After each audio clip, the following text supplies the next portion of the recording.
The CPI report published now earlier this week has indicated that Canada's inflation is now at 2.8%. Stay tuned to learn why it's still in the cards to have another rate hike this upcoming September.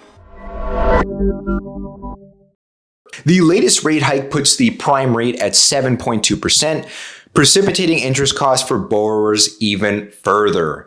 Variable rate holders at this point in time have seen their interest costs increase around $265 for every $100,000 worth of a mortgage they have. Surprisingly, delinquency rates remain near all-time lows. However, the Bank of Canada has stated that the share of borrowers moving from 60 to 90 days late on any credit product has risen and is close to a historical high, confirming what is already known: Canadian savings are being grinded down. The next Bank of Canada rate decision will be in September, the 6th to be exact, and despite inflation being below 3% and down 5.3% from the last year's 39-year high, it is likely that we have not seen the last rate hike.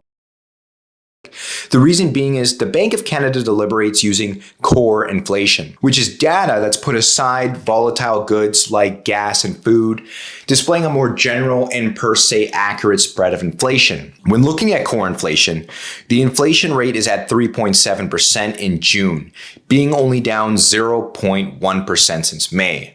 In other words, base year effects resulting from supply chain issues in 21, causing, as an example, egregious gas prices, compared to the cost of gas today, makes the report show inflation seem better off than it actually is.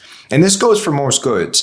If you compare, for example, food and other things on the report, going back 12 months, they will appear lower with inflation. But if you go back only 6 months, everything has still increased. For this reason, it's likely the Bank of Canada could potentially do another rate hike in September. On another note, Stats Canada also published a report showing Canada's population has risen by 1.2 million as of the second quarter. And no surprise, this has across the provinces impacted the rental market, which has rebounded by nearly 23% from the low of April 21 and has now surpassed the previous high of rental rates that was this past November. Now, side note, it's no doubt that buyers that have been pushed out of the market have also contributed to the rental stock being taken up. And if rate hikes continue, the rental market is only going to worsen. Back to the topic at hand. In summary, despite the report seeming to show all reason to expect the bank to at least pause, if not begin to cut rates, it's likely we have yet to see the end of this fiasco, with almost all goods, despite being down year over year, have increased since December. As more news hits the public, we'll keep you notified. Subscribe so you don't miss it, and see you on the next episode.